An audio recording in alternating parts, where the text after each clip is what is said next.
Good morning student, good morning. Myself Kailash Chotiya. मेरा नाम कैलाश चोटिया है। जैसा कि आप मेरे से परिचित हैं और जो रघुनाथ स्कूल जरूरतनगर का सबसे बेस्ट स्कूल है, सबसे अच्छा स्कूल है, सबसे फेमस स्कूल है, उसकी ओर से जो बच्चों आपको घर बैठे आपकी ऑनलाइन क्लासेज आपको उपलब्ध कराई जा रही है, उन ऑनलाइन क्लासेज में मैं कक्षा 12 में आपको राजनीति विज्ञान का अध्ययन है वो करवा रहा हूँ। कल हमने राष्ट्रपति की सामान्य शक्तियाँ और राष्ट्रपति की आपातकालीन शक्तियों में से एक शक्ति के बारे में पढ़ा था।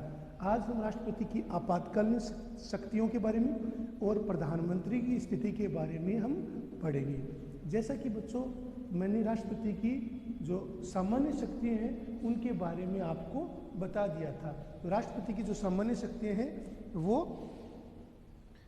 सामान्य शक्तियाँ उनके बारे में आपको बता दिया गया, जैसे कार्यपालिका शक्ति, इसके अतिरिक्त विधायी शक्ति, वित्तीय शक्ति, न्यायिक शक्ति।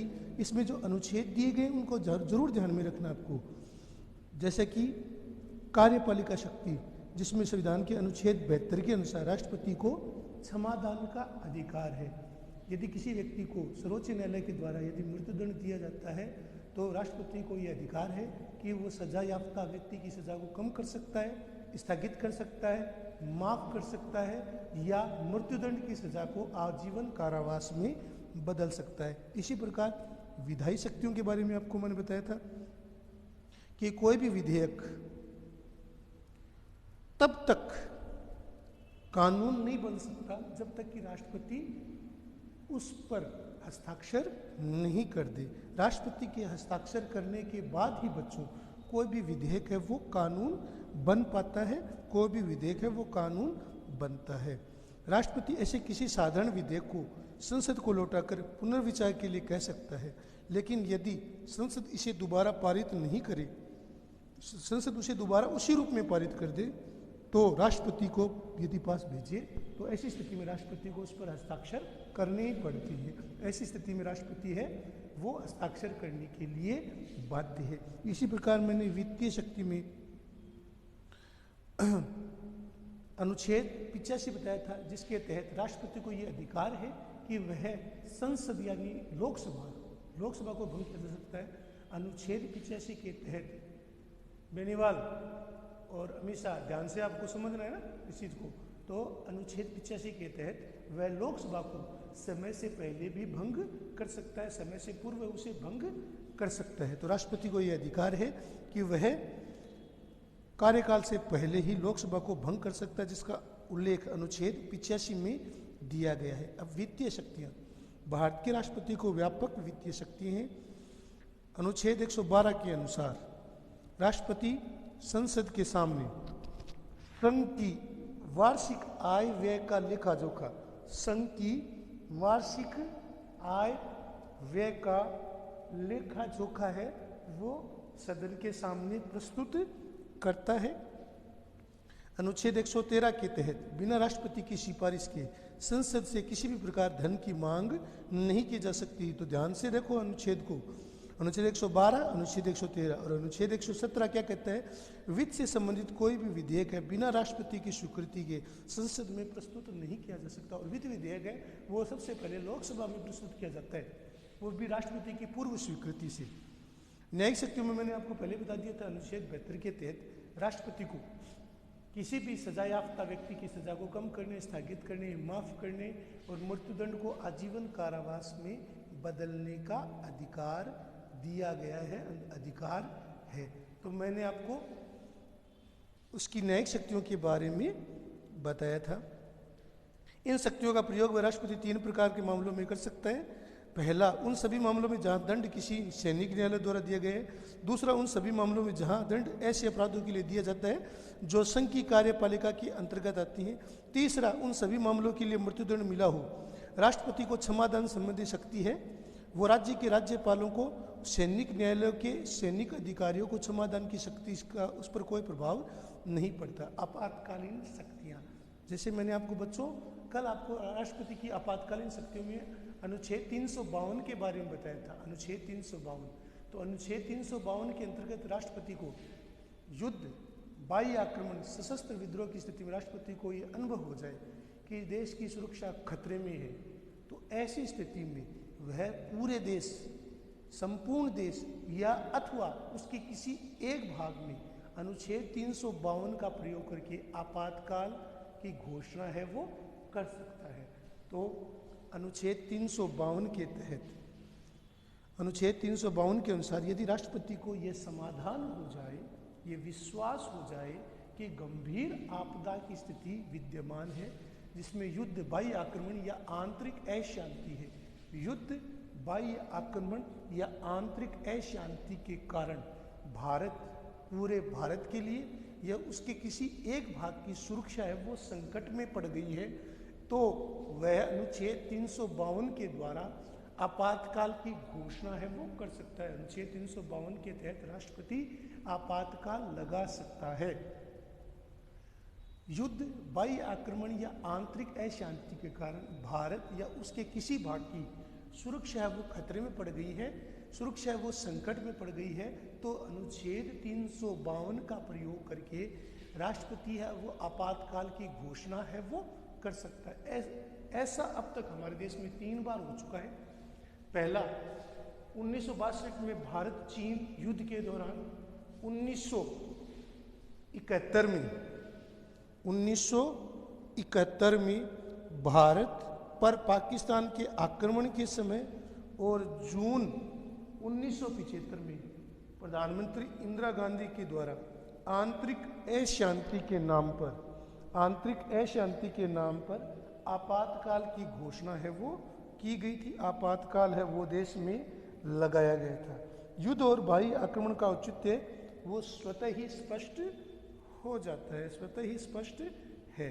तो जैसे आपको बताया बच्चों मैंने कि अनुच्छेद 352 यदि राष्ट्रपति को यह समाधान या विश्वास हो जाए कि गंभीर आपदा की स्थिति विद्यमान है, गंभीर संकट है, गंभीर सुरक्षा स्थिति खड़ी हो गई है, तो युद्ध, बाह्य आक्रमण या आंतरिक अशांति के कारण भारत या उसके किसी भी भाग की सुरक्षा है वो खतरे में है, तो वह इस अनुच्छेद 352 के द्वारा आपातकाल की घोषणा है वो कर सकता है, आपातकाल है वो लागू कर सकता है।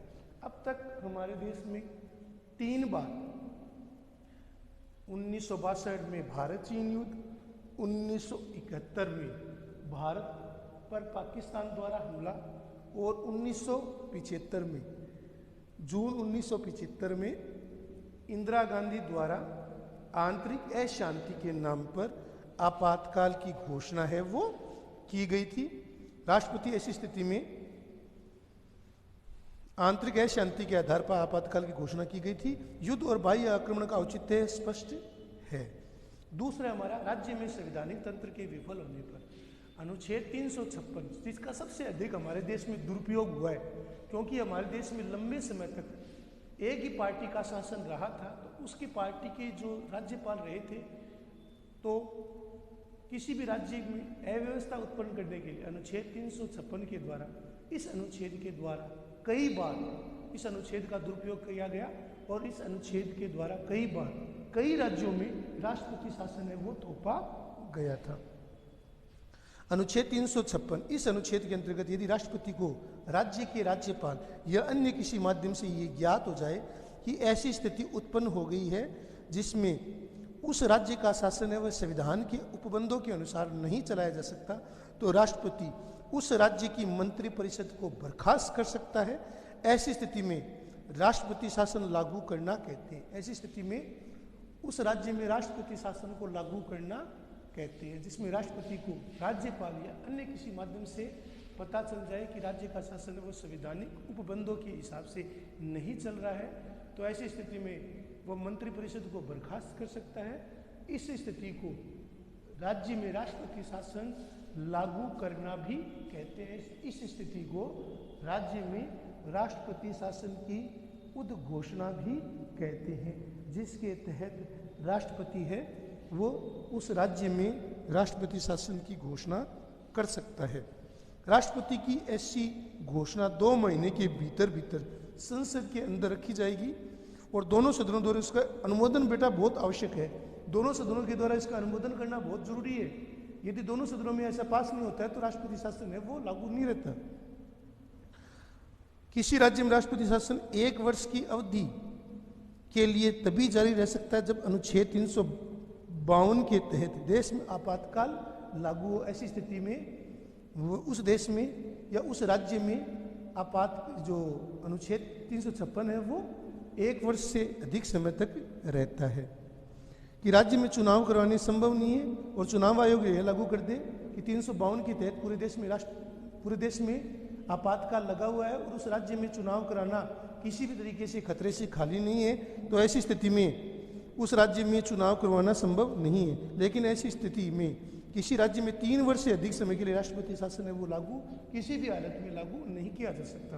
किसी भी हालत में राज्य में 3 वर्ष से अधिक समय के लिए राष्ट्रपति शासन है वो लागू नहीं किया जा सकता। यथार्थ में मैंने आपको जैसा बताया है कि इस अनुच्छेद का सबसे अधिक दुरुपयोग किया गया था। राजनीतिक आधार पर इसका कई बार प्रयोग किया गया था। इसी कारण देश के विभिन्न राज्यों में अब तक 100 से अधिक बार है वो राष्ट्रपति शासन लागू है। अब सोच लो आप कि उसमें कितनी बार सही लागू हुआ है, कई कितनी बार उसका दुरुपयोग हुआ है। केंद्र की सरकार राज्य की विरोधी पार्टियों की सरकारों को इस अनुच्छेद के माध्यम से बर्खास्त करने की प्रयास करती है, जिसमें केंद्र में अलग पार्टी का शासन हो, राज्य में यदि अलग पार्टी का शासन हो या विरोधी पार्टी का शासन हो, तो ऐसी स्थिति में उस सरकार को अपदस्थ करने के लिए या वहाँ पर अस्थिरता पैदा करने के लिए इस अनुच्छेद का प्रयोग करके राष्ट्रपति शासन है वो कई बार लागू किया गया है। इस प्रवृत्ति ने केंद्र और राज्य के आपसी संबंधों को प्रभावित किया है।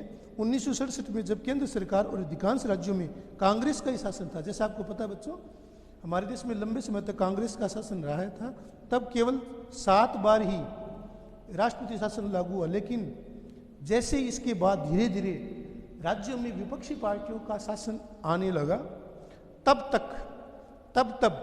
इस अनुच्छेद का प्रयोग है वो बड़े पैमाने पर विरोधी पार्टी की सरकारों को अपदस्थ करने, विरोधी पार्टी की सरकारों को बर्खास्त करने के लिए किया गया था। अनेक मामलों में तो सर्वोच्च न्यायालय ने राष्ट्रपति शासन की घोषणा को ही निरस्त कर दिया और राज्य सरकार को पुनः बहाल भी कर दिया। तो अनेक मामलों में सर्वोच्च न्यायालय ने जो राष्ट्रपति शासन है उसको समाप्त कर दिया और उस राज्य में जो राज्य सरकार है उसको बहाल करने के आदेश दे दिए। इससे भी सिद्ध होता है कि इस अनुच्छेद का प्रयोग है वो ज़्यादातर राजनीतिक स्वार्थों के लिए ही किया गया था। इस अनुच्छेद का प्रयोग है वो राजनीतिक स्वार्थों के लिए ही ज़्यादा किया गया था। इस अनुच्छेद का प्रयोग है वो अपने किंचित उद्देश्यों के लिए इस अनुच्छेद का प्रयोग है वो किया गया था। तीसरी हमारा वित्तीय आपातकाल अनुच्छेद 360 के तहत इस अनुच्छेद के अनुसार यदि राष्ट्रपति को, बच्चों नीचे लिखा हुआ है सबसे नीचे मेरे हिसाब से आपको दिख रहा होगा वित्तीय आपातकाल अनुच्छेद 360 के अनुसार यदि राष्ट्रपति को यह विश्वास हो जाए कि भारत के वित्तीय स्थायित्व खतरे में है तो वो वित्तीय आपातकाल की घोषणा है वो कर सकता है। तो जैसा मैंने बच्चों आपको कहा कि यदि राष्ट्रपति को यह विश्वास हो जाता है कि ऐसी स्थिति उत्पन्न हो गई जिसमें भारत का वित्तीय स्वामित्व खतरे में है तो वह वित्तीय आपातकाल की घोषणा कर सकता है। ऐसी घोषणा के 2 माह के भीतर संसद के द्वारा उसका अनुमोदन करना भी बच्चों बहुत आवश्यक है। ध्यान में रखना, वित्तीय आपातकाल के समय सभी अधिकारियों को, जिसमें न्यायाधीश भी शामिल है, वेतन की कटौती की जा सकती है। चाहे वित्तीय आपातकाल जब लगा हो तो 2 माह के भीतर उसका संसद का अनुमोदन बेटा बहुत जरूरी है।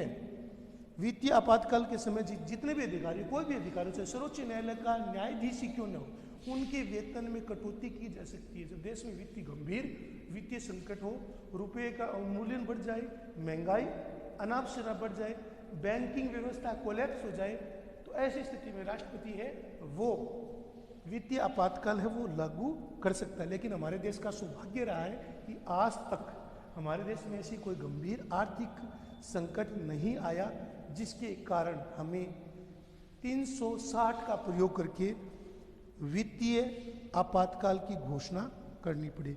तो इस प्रकार स्पष्ट है कि संवैधानिक रूप से सामान्य काल और संकट काल में राष्ट्रपति को व्यापक शक्तियां प्राप्त है, लेकिन वह इन शक्तियों का प्रयोग वास्तव में खुद करता ही नहीं है। आपको जैसे पता है कि भारत में राष्ट्रपति वो संवैधानिक प्रमुख है, वास्तविक प्रमुख है वो प्रधानमंत्री होता है। संवैधानिक प्रावधानों और परंपराओं के वह इन शक्तियों का प्रयोग किसकी सलाह से करता है? प्रधानमंत्री और मंत्री परिषद की सलाह से करता है। तो राष्ट्रपति वो नाम मात्र की कार्यपालिका है, वास्तविक कार्यपालिका शक्ति वो प्रधानमंत्री और मंत्री परिषद में निहित होती है। प्रधानमंत्री और मंत्री परिषद के द्वारा इसका प्रयोग किया जाता है। इस कारण राष्ट्रपति राष्ट्राध्यक्ष होकर सम्मान का प्रतीक जरूर है, लेकिन शासनाध्यक्ष होकर शक्ति का प्रतीक बिल्कुल नहीं है। अब हमारा जो टॉपिक है बच्चों, प्रधानमंत्री और उसकी स्थिति, जो वास्तविक कार्यपालिका है, सारी शक्तियों का प्रयोग है वो प्रधानमंत्री और मंत्री परिषद ही करती है। भारत में प्रधानमंत्री की स्थिति ब्रिटेन में प्रधानमंत्री के समान ही है। जो वास्तविक कार्यपालिका का प्रमुख है, हमने संसदीय प्रणाली को ब्रिटेन से ही अधिग्रहित किया, जिसमें दो प्रकार की कार्यपालिका होती है, नाममात्र की और वास्तविक। तो हमारे देश में नाममात्र की कार्यपालिका के रूप में राष्ट्रपति है, जबकि वास्तव में उसकी समस्त शक्तियों का प्रयोग प्रधानमंत्री और उसकी मंत्री परिषद करती है। और यदि देश में एक दल की सरकार हो तो प्रधानमंत्री की स्थिति है वो सबसे ज़्यादा मजबूत और सशक्त हो जाती है। जैसे कि वर्तमान में हमारे देश में प्रधानमंत्री की जो स्थिति है वो बहुत ही सशक्त है और मजबूत है, क्योंकि एक दल की सरकार है, एक पार्टी की सरकार है। हाँ, हालांकि एनडीए गठबंधन के रूप में, लेकिन स्वयं बीजेपी को खुद को लोकसभा में बहुमत प्राप्त है, इसलिए वो उसका जो प्रधानमंत्री है वो अपने आप में सर्वे सर्वा होता है। एक दल की जहाँ सरकार होती है उसमें प्रधानमंत्री की स्थिति है बहुत ज़्यादा मजबूत होती है।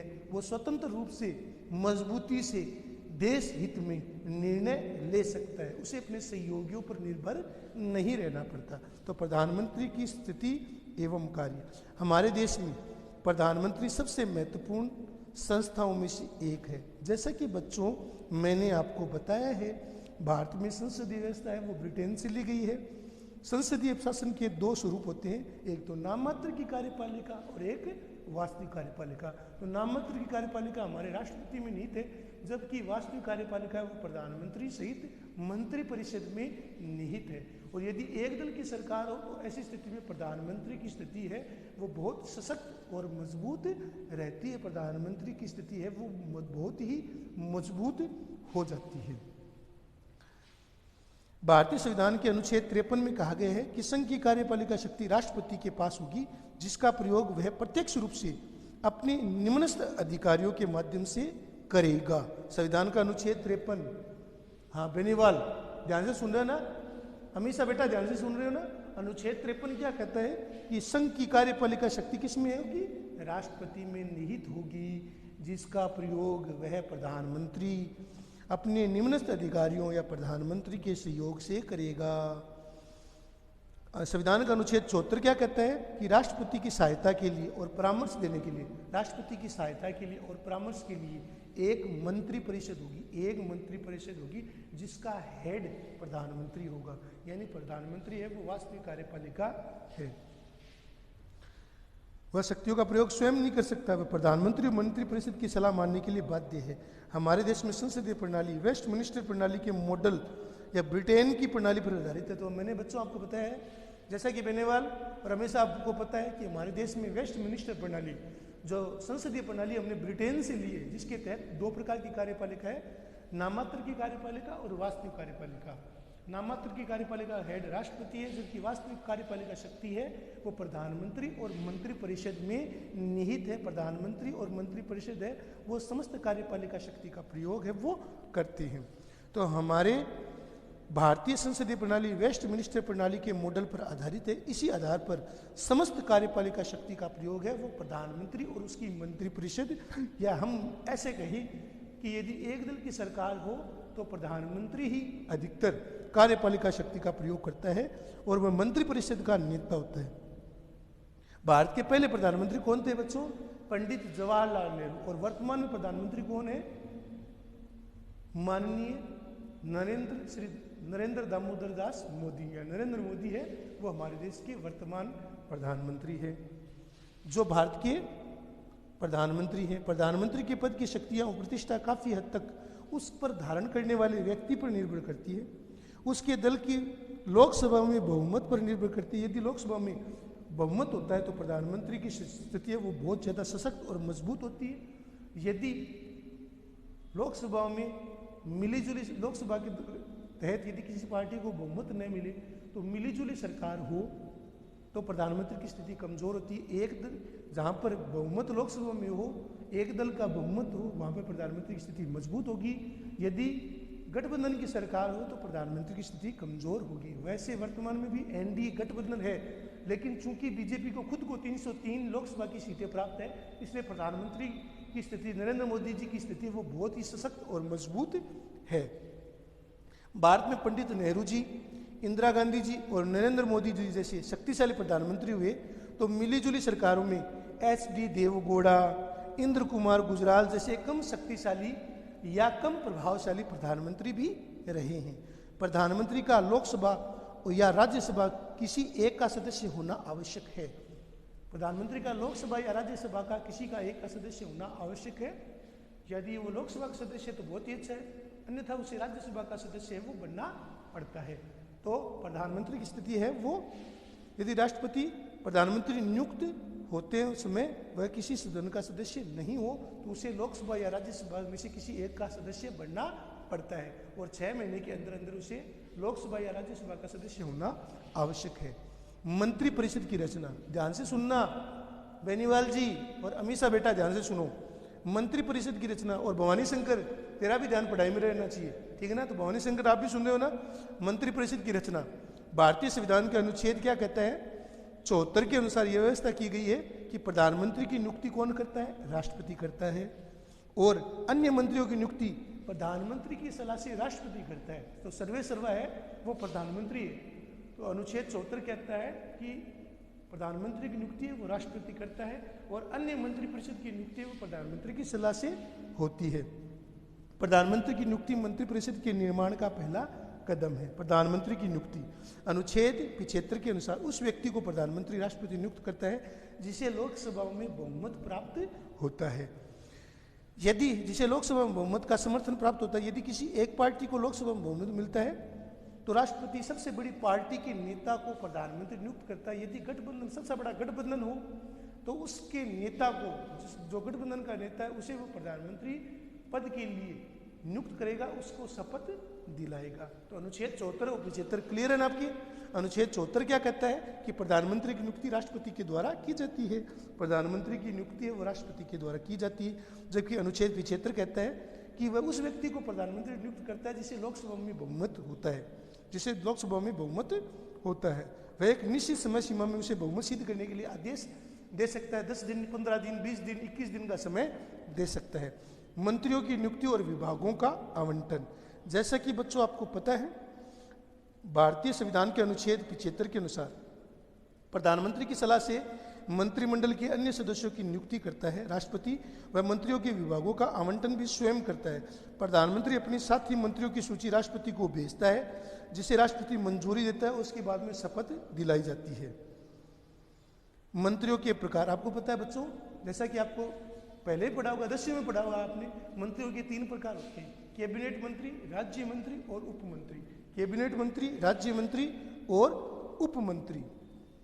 मंत्री परिषद का आकार, 91वें संविधान संशोधन अधिनियम संशोधन जो कि 2003 में पारित हुआ और जो जिसे 2004 में राष्ट्रपति के द्वारा मंजूर किया गया था, इसके अनुसार 91वें संविधान संशोधन अधिनियम 2003 जिसे राष्ट्रपति के द्वारा 2004 में लागू किया गया था, जिसमें कहा गया कि मंत्री परिषद की संख्या लोकसभा या विधानसभा की कुल संख्या का 1/15 से अधिक नहीं हो सकता। 1/15 भाग से अधिक नहीं हो सकता या 15% से अधिक मंत्री नियुक्त नहीं किए जा सकते। जैसे कि राजस्थान में विधानसभा की सदस्यों की संख्या 200 है तो कितने मंत्री बन सकते हैं? उसका 15% निकालो बच्चों, जल्दी निकालो। कितना होगा 15%? यानी 30। और लोकसभा की सदस्य संख्या कितनी है? 545। तो 545 का 15% करीब कितना होता है? तो 55 और 27 या 54 और 27 करीब करीब 81 या 82 मंत्री है वो प्रधानमंत्री सहित वो बन सकते हैं। 81 मंत्री है वो बन सकते हैं जो उच्चतम सीमा है। कार्यकाल, संविधान के अनुच्छेद 75 में कहा गया कि सभी मंत्री राष्ट्रपति के प्रसाद पर्यंत अपने पद पर रह सकते हैं। प्रधानमंत्री मंत्रिपरिषद उस समय तक अपने पद पर रह सकते हैं जब तक कि लोकसभा में उन्हें बहुमत मिलता हो। जब तक कि लोकसभा में उन्हें बहुमत है तब तक वो अपने पद पर रह सकते हैं। यदि लोकसभा में यदि अविश्वास प्रस्ताव आ जाए और अविश्वास प्रस्ताव पास हो जाए तो प्रधानमंत्री सहित मंत्रिपरिषद को पद त्यागना पड़ता है। पद की शपथ, प्रधानमंत्री सहित प्रत्येक मंत्री को पद और गोपनीयता की शपथ दिलाई जाती है। एक पद के प्रति और दूसरी गोपनीयता के प्रति। शपथ कर्तव्यों की ईमानदारी से निहित होती है। गोपनीयता से तात्पर्य है कि प्रत्येक व्यक्ति मंत्रिमंडल के निर्णयों को गुप्त रखेगा। प्रधानमंत्री की भूमिका और उत्तरदायित्व, प्रधानमंत्री मंत्रिपरिषद लोकसभा दोनों का नेता होता है। जैसा आपको पता है वह राष्ट्रपति और मंत्रिपरिषद के बीच में कड़ी का काम करता है और वह मंत्रिपरिषद द्वारा लिए गए समस्त निर्णयों को राष्ट्रपति से अवगत कराता है। संघ सरकार के प्रशासन और विधायी और अन्य प्रस्तावों की जानकारी राष्ट्रपति तक पहुंचाना प्रधानमंत्री का ही कार्य है। बच्चों, विभागों का आवंटन, जैसा कि बच्चों आपको पता है प्रधानमंत्री अपने साथ ही मंत्रियों को विभागों का आवंटन करता है, साथ ही विभिन्न कार्यालयों और विभागों का काम का बंटवारा भी करता है। प्रधानमंत्री कैबिनेट सचिवालय के माध्यम से विभिन्न मंत्रालयों के विभागों के बीच काम का बंटवारा करता है। मंत्रालयों का प्रभारी, प्रधानमंत्री कुछ विभाग पोर्टफोलियो अपने पास रख सकता है और जिसका आवंटन वह मंत्रियों को नहीं करता है वह साधारणतः अपने पास महत्वपूर्ण विभागों का प्रभार रखता है। मंत्रिमंडल का नेता, जैसा आपको पता है प्रधानमंत्री कैबिनेट की विभिन्न बैठकों का आह्वान करता है और मंत्रिमंडल का प्रमुख नेता होता है, वह उसका अध्यक्ष होता है। मंत्रिमंडल का अध्यक्ष या नेता होता है। वह इनकी बैठकों में क्या कार्य करना है, क्या कार्य नहीं करना है, उसका निर्णय है वो प्रधानमंत्री ही लेता है। तो प्रधानमंत्री भारत में सर्वे सर्वा है। यदि किसी दल को लोकसभा में बहुमत मिल जाता है तो प्रधानमंत्री की स्थिति बहुत ज़्यादा मजबूत होती है। यदि गठबंधन की सरकार रहती है ऐसी स्थिति में प्रधानमंत्री की स्थिति है वो कमजोर रहती है। तो जैसा बच्चों आपको पता है प्रधानमंत्री संसद और कैबिनेट के बीच में कड़ी का काम करता है। वह संसद में सरकार की तरफ से मुख्य प्रवक्ता होता है। वह संसद में सरकार का मुख्य वक्ता होता है, प्रवक्ता होता है। सरकार की नीति और कार्यक्रम को स्पष्ट करता है, विदेश नीति को स्पष्ट करता है। सरकार की मुख्य नीति क्या है, सरकार के निर्णय क्या है, उनके बारे में लोकसभा में या संसद में वह रखता है। वह महत्वपूर्ण नीतिगत निर्णयों की घोषणा करता है। प्रधानमंत्री संसद में सामान्य महत्व की बहस में हस्तक्षेप कर सरकार की नीति को स्पष्ट करने के लिए अपना पक्ष रख सकता है। सरकारी प्रतिनिधि के रूप में कार्य, प्रधानमंत्री विभिन्न प्रतिनिधिमंडलों और उच्च स्तरीय बैठकों में अंतर्राष्ट्रीय स्तर पर व विभिन्न अंतर्राष्ट्रीय मंचों पर विभिन्न प्रतिनिधिमंडलों में उच्च स्तरीय बैठकों में विदेशों में भारत का प्रतिनिधित्व करता है। वह विदेशों में भारत का प्रमुख वक्ता होता है, मुख्य प्रवक्ता होता है। वह विदेशों में भारतीयों को संबोधित कर सकता है, वह भारत का प्रतिनिधित्व करता है। प्रधानमंत्री राष्ट्रीय महत्व के विभिन्न अवसरों पर दूरदर्शन और रेडियो पर संबोधित कर सकता है। प्रधानमंत्री है वो महत्वपूर्ण राष्ट्रीय महत्व के विभिन्न अवसरों पर और मुद्दों पर अपनी बात को जनता तक रखता है, अपनी बात को वह जनता तक पहुंचाता है। जैसे कि हमारे देश के प्रधानमंत्री नरेंद्र मोदी है, वो रेडियो पर मन की बात करते हैं जिसके माध्यम से वो जनता से सीधे जुड़ते हैं, जनता की समस्याओं को पूछते हैं और उनका समाधान करते हैं। तो मन की बात जैसे कार्यक्रम में दूरदर्शन के द्वारा प्रसारित होते हैं, जो सारे न्यूज चैनलों पर जिनका प्रसारण है वो अनिवार्य है। तो प्रधानमंत्री राष्ट्रीय महत्व के विभिन्न अवसरों पर मुद्दों पर दूरदर्शन और रेडियो पर संबोधित करता है। तो आज हमने राष्ट्रपति की आपातकालीन शक्ति और प्रधानमंत्री की स्थिति के बारे में हमने पढ़ा है। प्रधानमंत्री की स्थिति और कार्य के बारे में हमने पढ़ा है, इसकी जानकारी ली है। प्रधानमंत्री की क्या स्थिति है, स्थिति भी हो सकती है या स्थिति भी हो सकती है। तो ठीक है बच्चों, तो स्थिति और प्रधानमंत्री की स्थिति और राष्ट्रपति की आपातकालीन शक्तियों के बारे में आपको बताया है। इसको आपको लिखना है, आपको अंडरलाइन करना है। राष्ट्रीय आपातकाल अनुच्छेद 352, राज्य में संवैधानिक तंत्र की विफलता पर अनुच्छेद 356, वित्तीय आपातकाल अनुच्छेद 360। तो इनके बारे में आपको मैंने आज बताया है। राष्ट्रपति की आपातकालीन शक्तियों के बारे में बताया, प्रधानमंत्री की स्थिति या प्रधानमंत्री की स्थिति या उसकी शक्तियों के बारे में आपको बताया है। इनको आपको लिखना है, इनको याद करना है, इनको समझना है, इनको अंडरलाइन करना है, किताब से पढ़ना है, किताब से ही पढ़ना है आपको बच्चों, और इनको नोट्स के रूप में आपको लिखना है। ये आपका होमवर्क है। धन्यवाद।